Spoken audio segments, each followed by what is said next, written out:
Microsoft Excel হচ্ছে Microsoft অফিসের অন্তর্ভুক্ত একটি জনপ্রিয় স্প্রেডশিট প্রোগ্রাম। স্প্রেডশিট প্রোগ্রাম ব্যবহার করে হিসাব নিকেশের কাজ করা হয়। স্প্রেডশিট প্রোগ্রামের সাহায্যে খুব সহজে এবং নির্ভুলভাবে সূক্ষ্ম ও জটিল হিসাব নিকেশের কাজ করা হয়। ধরা যাক অনেকগুলো খাতে আয় ব্যয়, মুনাফা ইত্যাদি বড় একটি হিসেবের কাজ করতে হবে। এজন্য হয়তো অনেকগুলো সংখ্যার যোগফল থেকে অন্য কয়েকটি সংখ্যার যোগফল বিয়োগ করতে হবে এবং এই বিয়োগফলের একটি শতকরা হার বের করে অন্য আরও কিছু সংখ্যার যোগফলের সঙ্গে যোগ বা বিয়োগ করতে হবে। এরকম একটি হিসেবের কাজ খাতা কলমে করতে অনেক সময়ের প্রয়োজন। এছাড়া ভুল ত্রুটির সম্ভাবনা তো রয়েছেই। আবার একটি সংখ্যার পরিবর্তন করতে হলে ওই সংখ্যার সঙ্গে সম্পর্কযুক্ত হিসেবের সকল সংখ্যা পরিবর্তন করতে হয়। কিন্তু এক্সেলের সাহায্যে নির্ভুলভাবে এবং স্বল্পতম সময়ে এ ধরনের হিসেব নিকেশের কাজ করা যায়। নির্দিষ্ট জায়গাগুলোতে ফর্মুলা বসিয়ে দিলে কম্পিউটার আপনা আপনি প্রদত্ত সংখ্যার ভিত্তিতে নির্ভুলভাবে সম্পূর্ণ হিসেবের কাজটি করে দেয়। কম্পিউটারে যে কোনো প্রোগ্রাম নিয়ে কাজ করার জন্য ওই প্রোগ্রামটি খুলে নিতে হয়। মাইক্রোসফট অফিসের অন্তর্ভুক্ত মাইক্রোসফট এক্সেল ব্যবহারের জন্য একই নিয়মে প্রোগ্রাম খুলে নিতে হবে।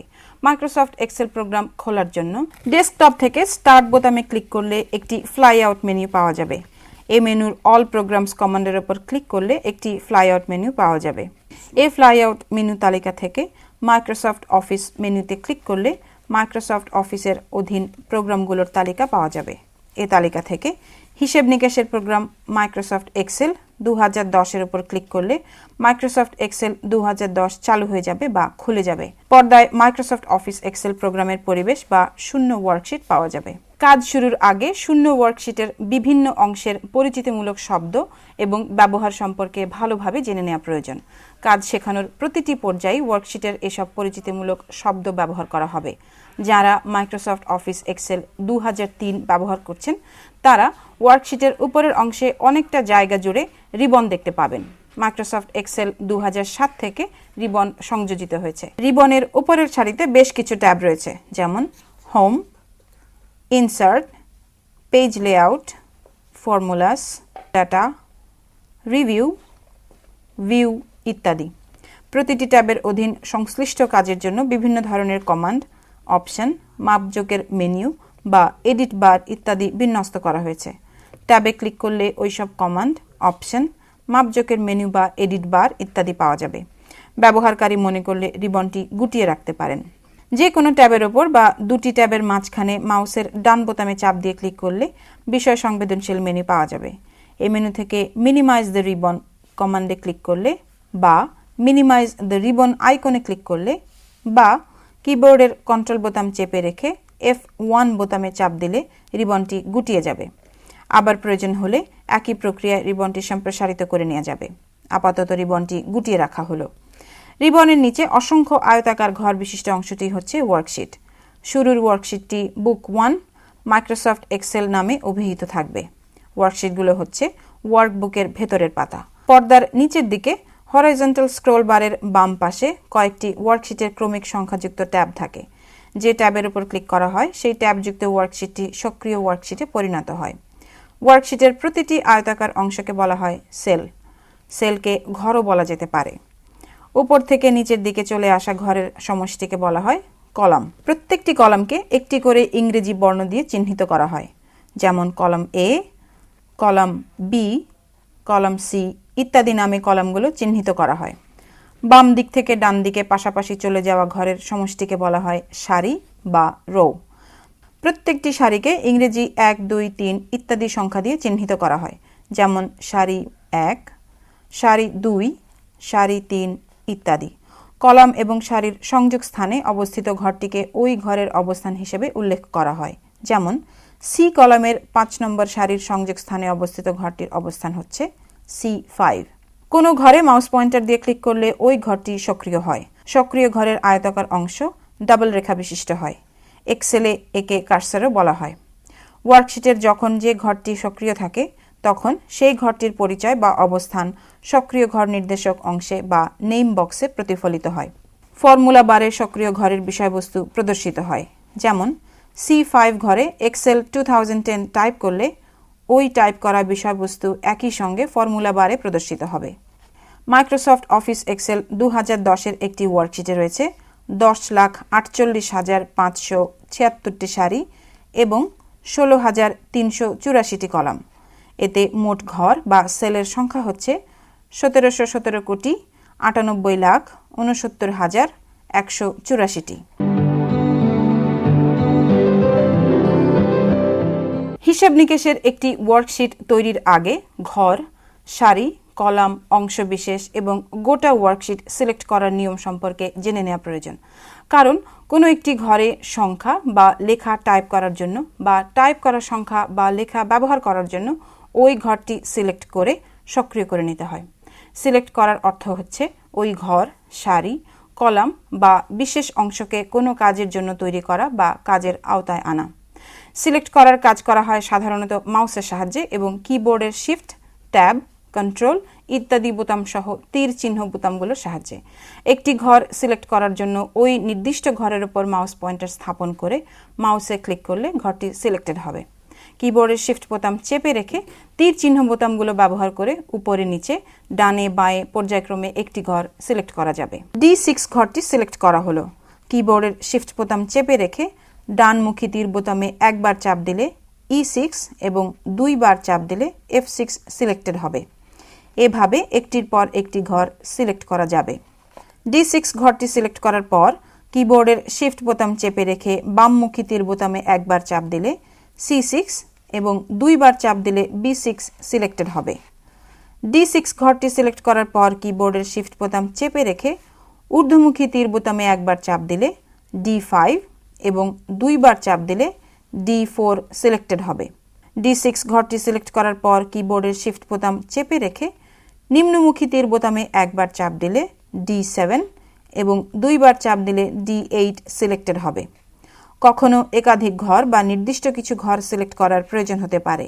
ধরা যাক ওয়ার্কশিটের A5 ঘর থেকে B13 ঘর পর্যন্ত সিলেক্ট করতে হবে। এজন্য প্রথমে A5 ঘরের উপর মাউস পয়েন্টার স্থাপন করে ক্লিক করে আঙুলের চাপ রাখতে হবে।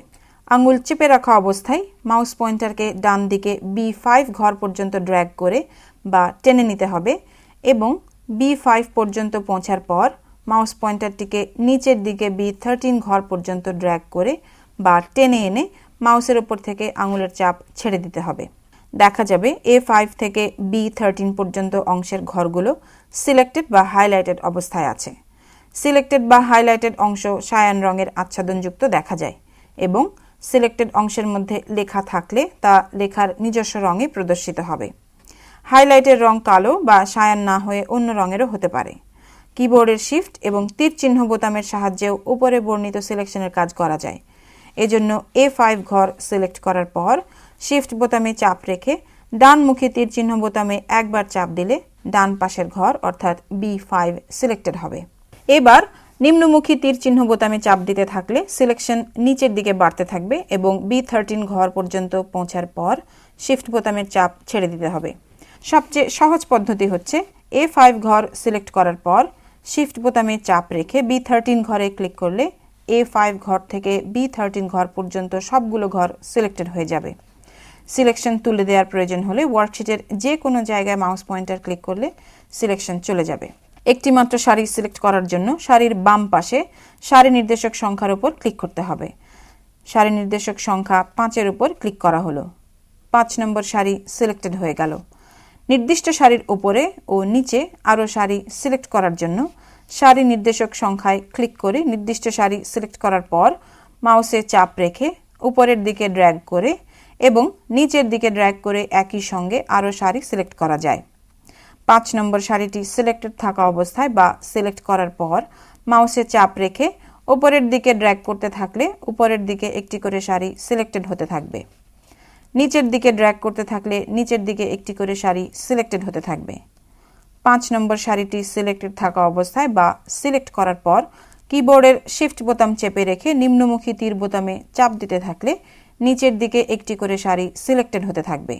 এছাড়া যে কোনো সারির একটি ঘর সিলেক্ট করে কিবোর্ডের শিফট বোতাম চেপে রেখে স্পেস বারে চাপ দিলে ওই ঘরের সম্পূর্ণ সারিটি সিলেক্টেড হয়ে যাবে। একটি কলাম সিলেক্ট করার জন্য নির্দিষ্ট কলাম নির্দেশক বর্ণের উপর ক্লিক করতে হবে। এরপর প্রয়োজন হলে ডান দিকে ড্র্যাগ করতে থাকলে ডান দিকে একটি করে কলাম সিলেক্টেড হতে থাকবে। বাম দিকে ড্র্যাগ করতে থাকলে বাম দিকে একটি করে কলাম সিলেক্টেড হতে থাকবে। এভাবে সিলেক্টেড কলামের উভয় পাশে একাধিক কলাম সিলেক্ট করা যাবে। এছাড়া কলামের যে কোনো একটি ঘর সিলেক্ট করে কন্ট্রোল বোতাম চেপে রেখে স্পেস বারে চাপ দিলে ওই ঘরের সম্পূর্ণ কলামটি সিলেক্টেড হয়ে যাবে। কলাম নির্দেশক এ বর্ণের বাম পাশে এবং সারি নির্দেশ সংখ্যা 1-এর উপর অবস্থিত সিলেক্ট অল ঘরে ক্লিক করলে সম্পূর্ণ ওয়ার্কশিট সিলেক্টেড হয়ে যাবে। এছাড়া কিবোর্ডের কন্ট্রোল ও শিফট বোতাম চেপে রেখে স্পেস বারে চাপ দিলেও সম্পূর্ণ ওয়ার্কশিট সিলেক্টেড হয়ে যাবে। বিচ্ছিন্ন অংশ সিলেক্ট করার জন্য একটি অংশ সিলেক্ট করার পর কন্ট্রোল বোতাম চেপে রেখে বিভিন্নভাবে অন্য একটি অংশ সিলেক্ট করা যাবে। এভাবে একাধিক অংশ বিশেষ বিচ্ছিন্নভাবে সিলেক্ট করা যাবে। যেমন B5 থেকে C10 পর্যন্ত ঘরগুলো ড্র্যাগ করে সিলেক্ট করা হলো। এবার কিবোর্ডের কন্ট্রোল বোতাম চেপে রেখে E5 থেকে F10 পর্যন্ত সিলেক্ট করা হলো। এরপর কিবোর্ডের কন্ট্রোল বোতাম চেপে রেখে C12 থেকে E18 পর্যন্ত সিলেক্ট করা হলো। এক্সেলের সাহায্যে হিসেব নিকেশের কাজ শুরু করার কিছুক্ষণের মধ্যেই ওয়ার্কশিট সেভ বা সংরক্ষণ করে নেওয়া ভালো। বিদ্যুৎ বিভ্রাট বা ইউপিএস এর সমস্যার কারণে আকস্মিকভাবে কম্পিউটার বন্ধ হয়ে গেলে সেভ বা সংরক্ষণ করার পূর্ব পর্যন্ত যতটুকু কাজ করা হয়েছে তার সবটুকুই মুছে যাবে। যতটুকু কাজ করে সেভ বা সংরক্ষণ করা হবে ততটুকু কাজ আর মুছে যাবে না। ওয়ার্কশিট সংরক্ষণ করার জন্য ফাইল মেনু থেকে সেভ বা সেভ অ্যাজ কমান্ড দিলে বা সেভ আইকনে ক্লিক করলে সেভ অ্যাজ ডায়লগ বক্স আসবে। সেভ অ্যাজ ডায়লগ বক্সের ডেস্কটপ আইকনে ডাবল ক্লিক করলে ডায়লগ বক্সের ডান পাশের বক্সে কম্পিউটার আইকন পাওয়া যাবে, অথবা কম্পিউটার আইকনটি দৃশ্যমান থাকলে সরাসরি কম্পিউটার আইকনে ডাবল ক্লিক করলে কম্পিউটারে সংযুক্ত হার্ড ড্রাইভের তালিকা পাওয়া যাবে। এই তালিকা থেকে ই ড্রাইভে ডাবল ক্লিক করলে ই ড্রাইভের সকল ফোল্ডার ও ফাইল দেখা যাবে যদি থাকে। বিদ্যমান ফোল্ডারের ভেতর থেকে যে কোনো ফোল্ডারে ডাবল ক্লিক করে ওই ফোল্ডারটি খুলে নেওয়া যেতে পারে, অথবা নতুন ফোল্ডার তৈরি করে নেওয়া যেতে পারে। নতুন ফোল্ডার তৈরির জন্য নিউ ফোল্ডার ট্যাবে ক্লিক করলে ই ড্রাইভে নিউ ফোল্ডার নামে একটি ফোল্ডার তৈরি হবে। ফোল্ডারটি সিলেক্টেড থাকবে। কোনো কারণে সিলেকশন উঠে গেলে ক্লিক করে আবার সিলেক্ট করে নিতে হবে। ফোল্ডারের নাম হিসেবে একটি নাম টাইপ করতে হবে।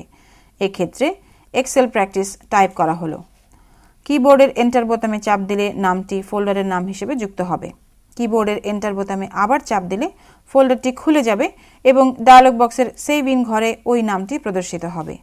ডায়লগ বক্সের ফাইল নেম ঘরে বুক 1 প্রদর্শিত থাকবে। এই নামটি মুছে প্র্যাকটিস 1 টাইপ করা হলো।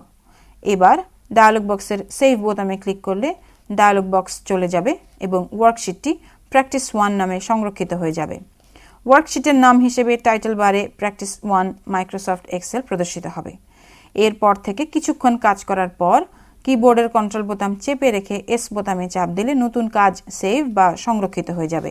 কাজ বন্ধ করে রাখার জন্য ফাইল মেনু থেকে ক্লোজ কমান্ড দিতে হবে। ক্লোজ কমান্ড দেওয়ার আগে কাজ সেভ করা না হলে একটি বার্তা বক্স আসবে। Do you want to save the changes you made to practice 1 excels? Don't save বোতামে ক্লিক করলে কাজটি সেভ বা সংরক্ষিত না হয়ে ওয়ার্কশিটটি বন্ধ হয়ে যাবে। এতে ক্লোজ কমান্ড দেওয়ার পূর্ব পর্যন্ত করা কাজ সব মুছে যাবে। ক্যান্সেল বোতামে ক্লিক করলে ওয়ার্কশিটটি বন্ধ হওয়ার প্রক্রিয়া স্থগিত হয়ে যাবে। এই অবস্থায় কাজটি সেভ করে ওয়ার্কশিট বন্ধ করার সুযোগ পাওয়া যাবে। সেভ বোতামে ক্লিক করলে কাজটি সেভ বা সংরক্ষিত হয়ে ওয়ার্কশিটটি বন্ধ হয়ে যাবে। পরবর্তী কোনো সময় কাজটি করার জন্য ওয়ার্কশিটটি আবার খুলে নিতে হবে। এজন্য কম্পিউটার আইকনে ডাবল ক্লিক করলে কম্পিউটারের ড্রাইভগুলোর তালিকা বা আইকন পাওয়া যাবে। এর ভেতর থেকে ই ড্রাইভে ডাবল ক্লিক করলে ই ড্রাইভের ফাইল ফোল্ডারগুলোর তালিকা পাওয়া যাবে। এক্সেল প্র্যাকটিস ফোল্ডারে ডাবল ক্লিক করলে প্র্যাকটিস 1 নামের ফাইল পাওয়া যাবে। এই ফোল্ডারে আরও ফাইল থাকলে সেসব ফাইলের নামও বিদ্যমান থাকতো। প্র্যাকটিস 1 ফাইলটির উপর ডাবল ক্লিক করলে ফাইলটি খুলে যাবে। অন্য কোনো ওয়ার্কশিটে কাজ করা অবস্থায় প্র্যাকটিস 1 ফাইলটি খোলার প্রয়োজন হলে ফাইল মেনু থেকে ওপেন কমান্ড দিলে ওপেন ডায়লগ বক্স পাওয়া যাবে। ওপেন ডায়লগ বক্সের ডেস্কটপ আইকনে ক্লিক করলে ডায়লগ বক্সের ডান পাশের বক্সে কম্পিউটার আইকন পাওয়া যাবে। কম্পিউটার আইকনটি দৃশ্যমান থাকলে সরাসরি কম্পিউটার আইকনে ডাবল ক্লিক করতে হবে। কম্পিউটার আইকনে ডাবল ক্লিক করলে কম্পিউটারে সংযুক্ত হার্ড ড্রাইভের তালিকা পাওয়া যাবে। এই তালিকা থেকে ই ড্রাইভে ডাবল ক্লিক করলে ই ড্রাইভের সকল ফোল্ডার ও ফাইল দেখা যাবে যদি থাকে। এক্সেল প্র্যাকটিস ফোল্ডারে ডাবল ক্লিক করলে ফোল্ডারটি খুলে যাবে। এই ফোল্ডারের ভেতর বিদ্যমান প্র্যাকটিস 1 ফাইলে ডাবল ক্লিক করলে বা ফাইলটি সিলেক্ট করে ডায়লগ বক্সের ওপেন বোতামে ক্লিক করলে প্র্যাকটিস 1 ফাইলটি খুলে যাবে। অবশিষ্ট কাজ শুরু করতে হবে।